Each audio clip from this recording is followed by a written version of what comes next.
I'm 89 years old. My name is Mary. These days my time passes very slowly. I wake up early in the morning, sit in my old armchair by the window, and watch the sunlight move across the garden. In these moments, ghosts of the past pass before my eyes, one by one. At my age, you don't think about the future. You only think about the past. Perhaps it is because the future is far too short, while the past is like an infinite ocean. Today, I remembered my childhood friend, Lucy. She was a dear friend to both me and Thomas. We grew up together and we dreamed together, but fate led us down very different paths. Lucy's story is a chronicle of unbearable tragedy, malice, and ultimately, a justice that prevailed in the end. I cannot leave this story untold, for it is one of life's bitterest lessons. When Lucy was just over 20, she married the man she loved. Back then we were all happy. Her husband seemed like a good man at first. They lived together for nearly 10 years and had 4 children together, 4 little angels. Lucy was the soul of that home. She loved her children with all her heart and gave everything for her family. But when that man turned 30, it was as if a demon had entered his soul. He became involved with another woman, someone much older than him. That woman had a dark, cold soul. She wasn't just there to steal someone else's happiness. She wanted to destroy it completely. Betrayal is a tragedy in itself, but the hardship that fell upon Lucy was even deeper. That man didn't just pack his bags and leave one day. He mercilessly betrayed his 4 children and the wife he had spent 10 years with. Not only did he leave, but at the urging of his mistress, he took the house where Lucy lived with the 4 children, along with every bit of their property. He cast Lucy out into the street. I saw it with my own eyes. I can still see Lucy's eyes in my dreams, the way she looked back, trembling, as she stepped over the threshold for the last time. And that mistress? Her cruelty knew no bounds. She wouldn't leave Lucy alone, taunting her, saying, "I will make you regret being alive. I will starve you. I will make you worthless to everyone." That woman's goal wasn't just to take the man, it was to erase Lucy as a human being. That wicked woman didn't stop there. To pierce Lucy's maternal heart even further, she tried to take the children away. She went to court telling lies. Lucy has no home, no job, she cannot provide for them. Give the children to us. Lucy's tears flowed like a river during that time. Even if she went hungry herself, she fought like a lioness, vowing never to give up her children.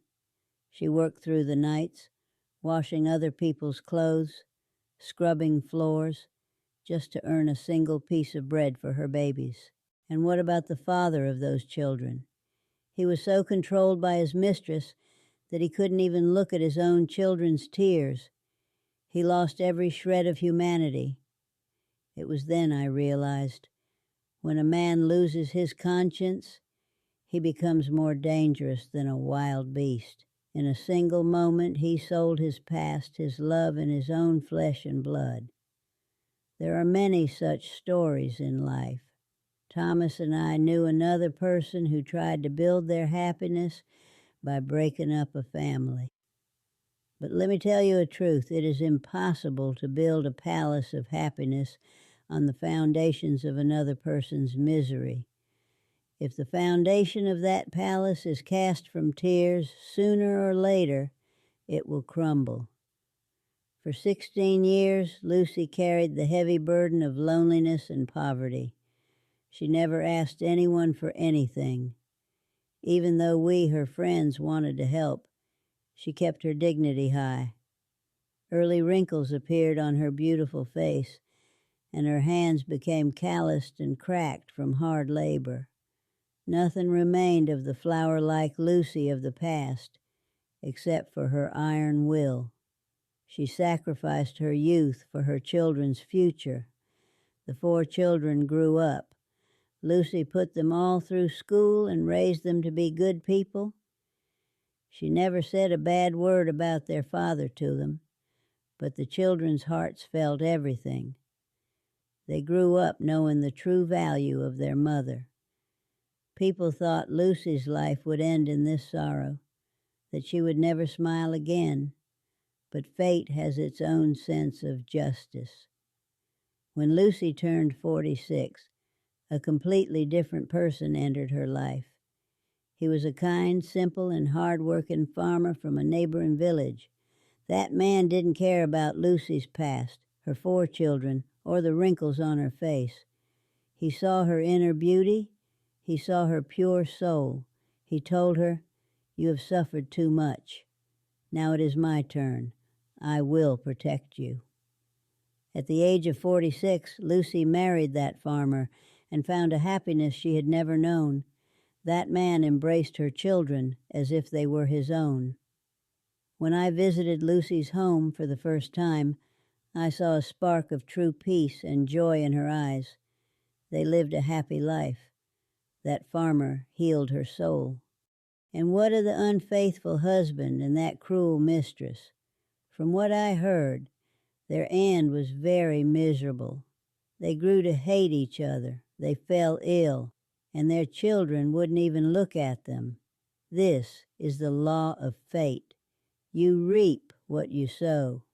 If you turn someone's life into hell, your final destination will be hell as well.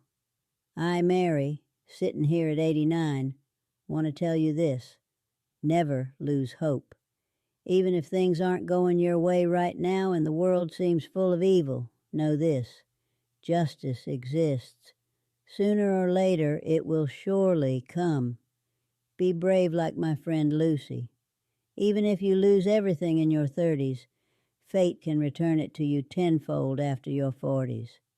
Just do not let your heart become tainted, and do not hold on to bitterness. Resentment is a worm that eats a person's soul from the inside. Hand it over to God and keep walking your own path. Now, my time is running out. The sun is setting. The shadows are lengthening and the room is growing dark. This is all I had to say. Lucy's story taught me this: a person's true wealth is the purity of their soul. Property, houses, gold, it is all temporary. Only the kindness you have done and your clear conscience will stay with you forever. I will sit in this chair again tomorrow. Perhaps I will remember something else. But today, I want you to think about what I have told you. Do not betray your loved ones. Do not steal someone else's happiness. And no matter how hard it gets, never lose faith in tomorrow. Good day to you. May your life be peaceful. Do not waste your time.